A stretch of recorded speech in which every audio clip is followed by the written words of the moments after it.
শিক্ষার্থী যে কয়েকজন ছিল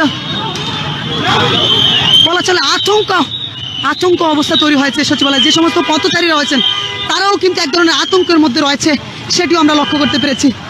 শিক্ষা উপদেষ্টা, শিক্ষা সচিব এবং শিক্ষা বোর্ডের চেয়ারম্যানের পদত্যাগের দাবিতে শিক্ষার্থীরা সচিবালয়ের সামনে বিক্ষোভ নিয়ে যায়।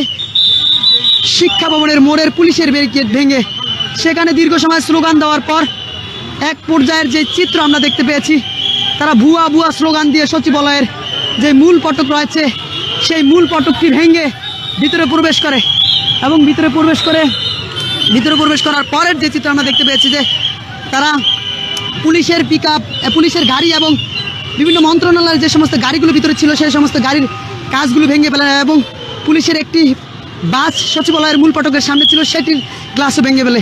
এক পর্যায়ে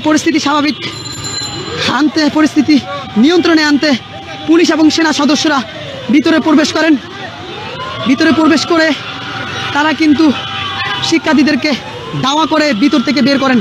শিক্ষার্থীরা ভিতর থেকে বের হয়ে ফের পুলিশকে উদ্দেশ্য করে ইট নিক্ষেপ করেন। এক পর্যায়ে পরিস্থিতি নিয়ন্ত্রণে আনতে পুলিশের পক্ষ থেকে টিয়ার সেল নিক্ষেপ করা হয়। উভয়ের এই পরিস্থিতির মধ্যে একজন সেনা সদস্য আহত হন এবং একজন পুলিশ সদস্য আহত হন। তবে পরিস্থিতি এখন পর্যন্ত স্বাভাবিক পর্যায়ে পৌঁছেনি। আমরা দেখছি যে সচিবালয়ের মধ্য থেকে শুরু করে এখন কিন্তু দোয়েল চত্বর যেটিকে বলে সেই দিকেও পুলিশ এগিয়ে যাচ্ছে, আবারও দাওয়া দিচ্ছে শিক্ষার্থীদেরকে উদ্দেশ্য করে। পুলিশের যে দাওয়া সেটি কিন্তু আমরা লক্ষ্য করছি, আবারও কিন্তু দাওয়া দিচ্ছেন।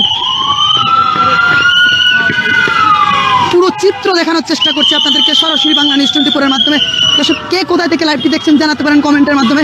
এবং শিক্ষার্থীদের যে আজকের যে কর্মসূচি ছিল সচিবালয় সামনে, যেই তারা শিক্ষা উপদেষ্টা এবং শিক্ষা